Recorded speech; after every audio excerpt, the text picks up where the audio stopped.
So a few artists that we'll look at as examples to see established artists working in the technique, if not exactly like what we're doing, at least similar enough that they're not afraid of allowing us to see the technique, to see the process within the drawing.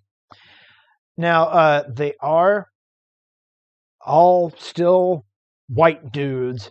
One of them, at least, is not dead. I promise you that I will get some diversity into these artists. It's just kind of the nature of it being drawing that so much of the history of it is very tied up in dead white dudes.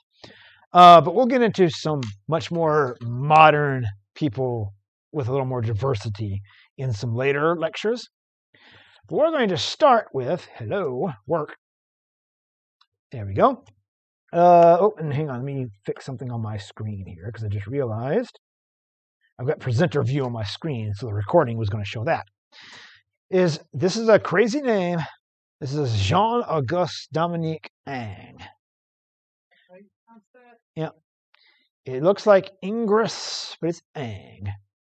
If you don't want to try to write down his whole Jean-Auguste Dominique, if you write down Ang and you search for Ang, you're going to find this dude. Where is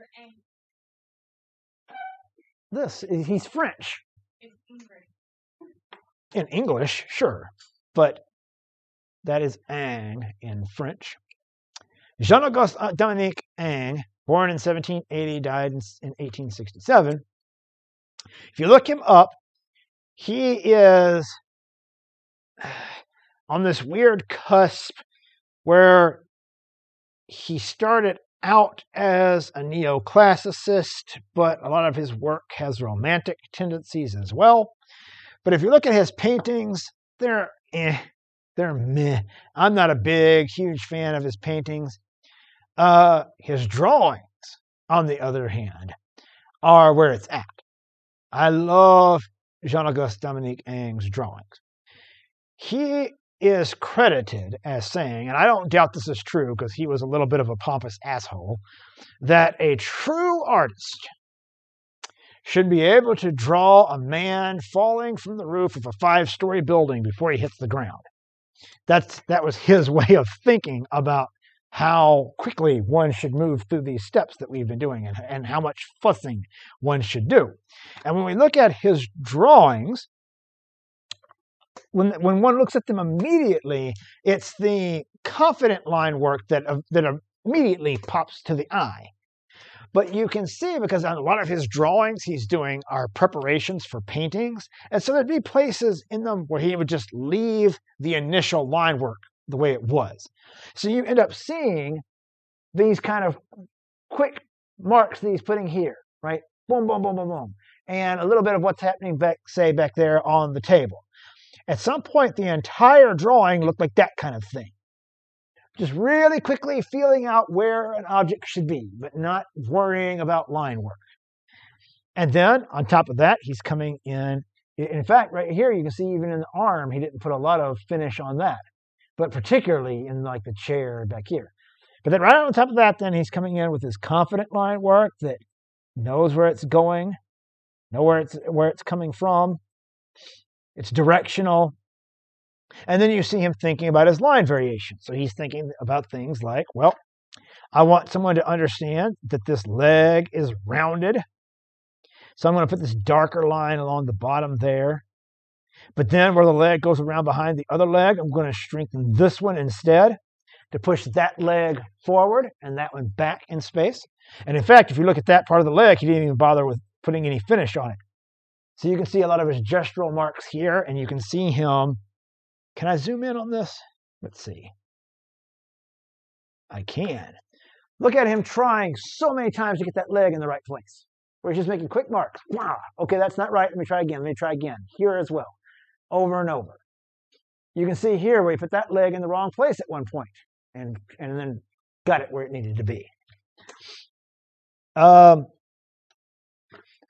Then line variation, like that dark line he put around the finger right there to push it forward and push that little envelope or whatever he's holding back into it. These little dark lines he put on the little corners of the lapel to push them forward and make it feel like that's something we can kind of like reach up underneath. This dark line he struck right there where that arm is pressed into that table to give it that weight. Like, that arm is laying there and is weighty. Here again, you see all these quick marks back here. Very light, very gestural, just kind of feeling things out. At some point, the entire drawing looked like that. And then he comes in with his nice confident line work over the top of it. But again, there are mistake lines all over the place. Let's see if I can zoom in again. I can see like where I've got this hand, you can see that. Like little mark there, here. At one point he had this mark out here when he realized, nope, the arm should actually be right here. A couple little stray marks I can see up there.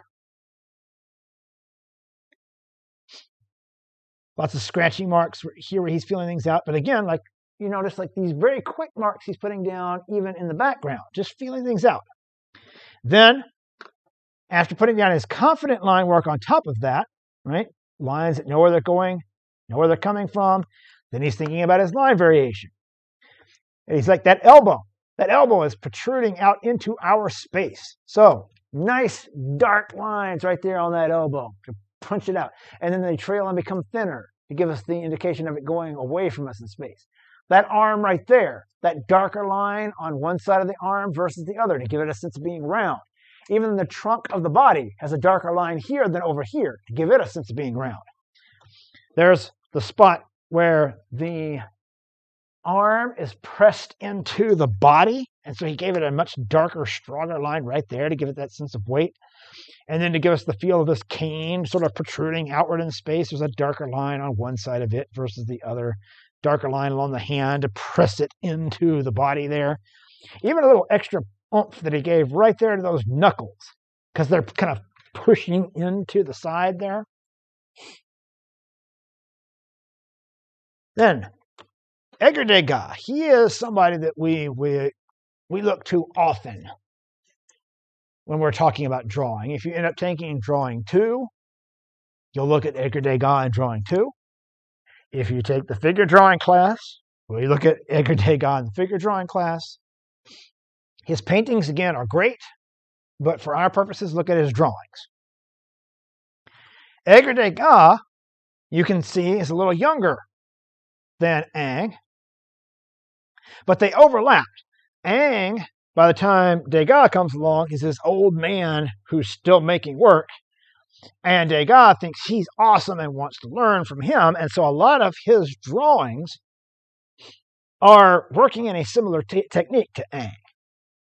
But Degas was much more about trying to be quicker and getting to the point quicker. And a lot of his drawings are, again, done in preparation for paintings. And so in his, we can see his process even more. So at some point, right, this drawing of this ballerina, the whole thing had lines like what you see here, because it looks like he just didn't bother with finishing off the tutu. He didn't put any level of finish there. So at some point, it all looked like that. Scratch, scratch, scratch. Let me find this. Let me look. Try these lines. Are those working? Trying the trunk of the body. Look at all these times he put marks here. Look how many times he tries to get this arm in the right place. At some point, he started it way out here for this arm, and it was like, whoa, I screwed that up. And then you see him even here trying several times to get this arm in the right place. He came in and had this leg in the wrong place at one point. You can see him coming in here with a mark that went down and into a foot over here, and then realizing that wasn't right and trying again. The whole drawing at some point would have looked like this. Then he's coming right on top of that with his confident line work. The lines know where they're coming from, know where they're going. Right? He had some areas that he left alone because he just doesn't care. This is preparation for a painting, so he's like, I don't worry about this. This can stay like this, which helps us to see the process even more. Then he's thinking about his line variation. Darker line on one side of the trunk of the body than the other. Give it that roundness. Same thing with this leg. Darker line on this side than on that. He didn't really give us much of a dark line along the bottom of the foot, but oftentimes he will. He'll be thinking about the weight of the foot, and whoops, I didn't mean to do that. And he'll put a darker line where the foot is pressing into the floor. And then, in his case, he's not using an eraser, but in his areas where he was worried that there's just too many jumbled up lines, he's going in with what looks to be a little bit of white gesso to cover those things up. At some point, the paper was white too, but clearly this was not acid-free paper, and over these 200 some odd years, it has yellowed. I guess almost 200 years. So at some point, this white on here was meant to be, let me cover up these portions. But in some places, he just let those lines be, didn't worry about it.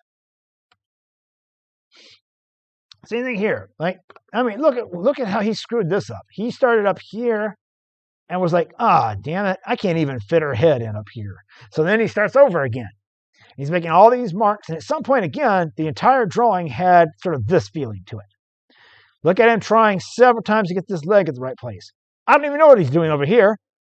Whether this was him starting to draw over here and then realizing, nope, I'm in the wrong place, or if this was him making a mark like, okay, I don't want to go beyond this point. I don't know what that is, but there it is. At some point, he started putting this foot in the wrong place. And then it looks like after the drawing was done, he was like, I'll just go ahead and finish this foot anyway. Why not? But all these times, he's just trying to get this in the right spot. All these times, he's trying to get the head in the right spot. Down here, trying to get this arm in the right spot. Lots of places where he's made marks that aren't in the right spot. And then he comes in with his nice confident line work on top of that. Then thinking about his line variation. Darker line along one side of that leg versus the other. Darker line along one side of the trunk of the body versus the other. He didn't really put a lot of finish on these feet, but on this foot, you see him putting that darker line along the bottom of the foot to give it a sense of pressure where it's pushing down. And again, same here, where at some point the entire drawing would have looked like that tutu. And look at all these lines where he's trying to get that leg in the right spot. I don't know why he drew this arm down here. This may have just been him sketching, trying to get that arm right. But then again, he comes in with the good confident line work on top of that. Then thinks about that line variation. Dark line on one side of the leg versus the other to give it a roundness. Pushing this arm forward versus the rest of the body. So he puts these nice dark lines on either side of that arm. Nice dark line along the trunk of the body here to push it forward from that arm there. But again, he made mistakes. At one point, he came down here and put the arch of that foot way down here and was like, what was I thinking? And you see him trying again and trying again. At some point, he had the leg coming upward like this and had the foot there. You see that? Let me see if I can zoom in on that. Look, it's very pixelated, but see how he came up here and then was putting the foot there? And then was like, damn, that's not right. And you see him trying again and trying again to get that foot in the right place.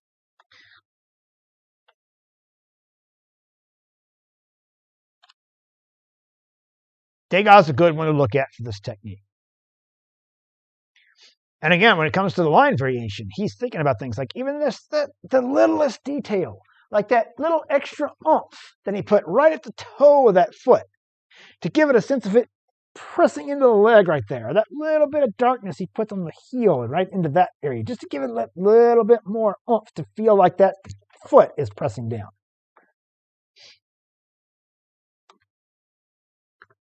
Again, at some point, this entire drawing looked like that tutu. And if you see this grid, this is because he would often make these drawings and he'd put a grid over it, and then on his canvas, he'd draw a larger size version of that grid so he could get the figure onto his painting. Then those nice confident lines on top of that. Then the line variation. One of my favorite details of this entire drawing is that nice dark punch he put right there at that toe. Doesn't that just make it feel like that toe is just like the tension that toe is actually feeling by pressing down the way it is? And these dark lines he puts around the arms to push them outward toward us, and then letting them become thinner as they get toward the shoulders. And again, a darker line on both sides of the trunk of the body this time so that tutu can go around behind it. So I'll jump to someone who's a bit more of a modernist, Rico Lebrun. Rico Lebrun, born in 1900, died in 1964. if you look him up, most of what you're going to find are drawings. So he is perfect for looking at for our purposes. Now, I bring him up because in his case, I need to hang on, hide my presenter view on my computer, because he's got no problem letting us see the mistakes he makes. Right? That the gestural marks are right there on display. Places where he may have started and put an arm in the wrong place. He doesn't mind if you see all of that stuff. He's not trying to get rid of it. And so you can see him in his early steps, scrubbing around, feeling for the composition, trying to find it. Even here, drawing through, being like, all right, where would this arm connect? The sleeve comes out here, but I want to kind of like figure this out. And then going on top of that with nice confident line work. Lastly, thinking about some line variation, at least in some places. It's a subtle thing, but I've always liked how he gave a little extra punch right there and right there to that wrist and to the ball of the hand right there. It just pushes that hand forward from all of this that's going on beyond it. A little bit thinking about some darker lines along one side of the trunk of the body versus the other. Darker line along one side of that arm versus the other. And in some places, he just kind of left it as gestural marks. He just made some quick marks, like, all right, fingers are kind of there. And he never really went in and shored that up any. A lot of his drawings will have that kind of information just right on the surface. Here he's doing a similar thing to what we're working with. Sorry, my wife and child must be walking outside right now. That buzzer was letting me know there was motion at the back door. Where he's working with ink in this case, but he's using like 3 different nibs. Maybe like one that's really thin, one that's a little thicker, and then it looks like maybe a brush to come in and give himself the darkest of dark marks. But you can see with that thinnest point, he's going in and feeling around, looking for his composition. And we can see all of the mistakes where things went wrong. At some point, he had this guy's face like way up here. I don't even know what was happening back here. Right? Or what was this line, right? He's making quick marks, just like I keep encouraging you to. And amongst those quick marks are a lot of things that were just either they had meaning to him at the time. Like, I don't know. If he was trying to figure out a mark right here to get himself from one place to the next, I don't know. Or he made a quick mark and he was like, whoa, that's in the completely wrong place. I'll ignore that from now on. I don't know. We can see lines out here. He pretty much left this arm alone. He didn't give much else to this arm, so we really get to see his quick gestural marks in there. He had this leg at one point in the wrong place and then brought it in. Then we have some more confident line work put down with a slightly thicker tip. And then it looks like he comes in with a brush to give him the nice, thick, dark lines. Nice, thick, dark lines he puts around that foot to push it forward. I love, again, it's a small detail, but that dark line he put along the bottom of that foot right there gives it a sense of weight. It really feels like it's pressing down. Or these dark lines he put on these shoulders here to harshen them a bit. I keep meaning to take this one out of the mix because it's not the best example because the image isn't high enough resolution. Now here he's got a little more polish on the finished drawing. He may have done some pencils underneath it before putting down the ink.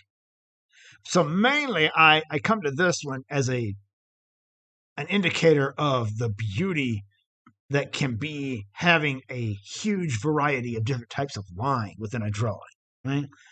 These nice, thin, crisp lines along the face, the big, thick brush strokes, some of which move so slowly. You can see him just dragging that brush really slowly there. Others that move really quickly. Like, you can tell this one moved quickly because he lifted that brush up so fast it came to a really nice sharp point there. Just phew. Or again, something like that, you can see him just slowly dragging that brush. Or maybe even there, slowly kind of dragging that brush along there. Look at these lines that he's clearly making very quick. these little short marks that he's putting in here that he's doing very quickly with probably something that's got a much smaller tip than what he's using for these big, nice, thick brush lines. And then I always bring this drawing into the mix.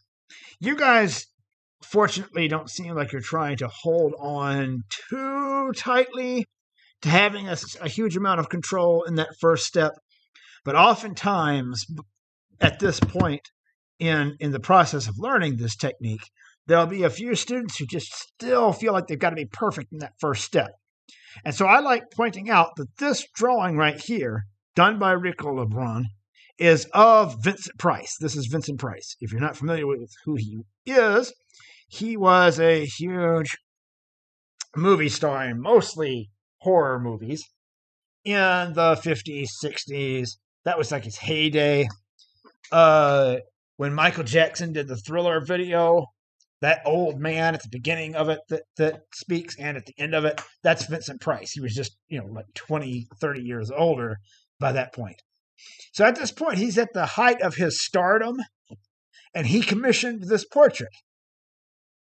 And if Rico Lebrun, in making a portrait of this grand star of his time that he was going to be paid for money for, doesn't care if right there on the drawing you can see that he put this belt in the wrong place, and then over here he put the sleeves in the wrong place at one point, and you see all of these kind of marks that are in here and places where you realize the wrinkles in the pants are at the right place. Like he's not worrying about it. He's leaving all that right there on the surface, and this is for a big time celebrity of his time.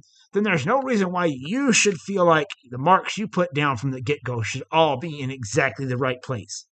Even Rico Lebrun being paid by like I was about to say like a Brad Pitt of his time, but no, Brad Pitt's big heyday was like the 90s, I'd say.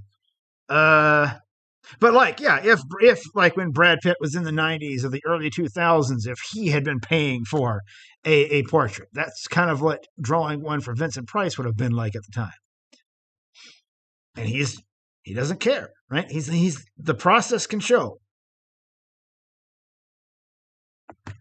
Now, Zach Smith. He's awesome. Yeah. Zach Smith, born in 1976. He's still alive. He's still making work. His years when he was really making a big splash on the scene go from about 2006 to 2012.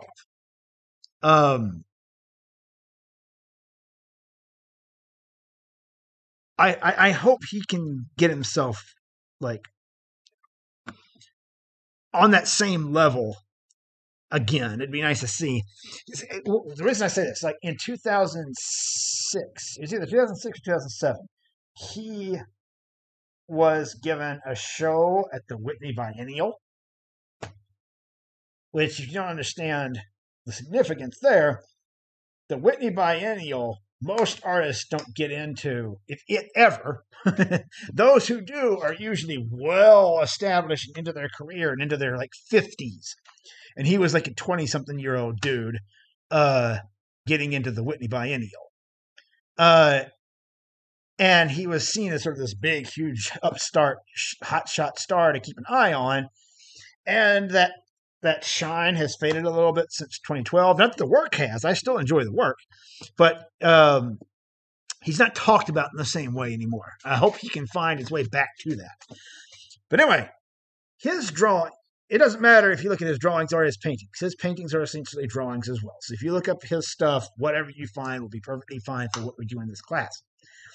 And he works mostly in ink when he draws. His paintings are a mixture of ink and acrylic and oil and whatever else he can throw in. He'll sometimes like mix alcohol into the oils. Or, I'm sorry, into the acrylics. And so sometimes the initial step isn't always obvious in his work, because sometimes he might have done that in pencil.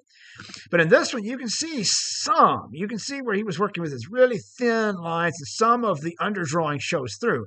Like here, him putting a line right here, just this quick, like, just to kind of like be like, all right, arm is here. I can see him sort of feeling something out. He's trying to figure out, like, What angle do I need to go to get here? Things of that nature. And so at some point, the entire drawing would have had little thin, crisp lines like that everywhere. And then he's coming in with more confident line work.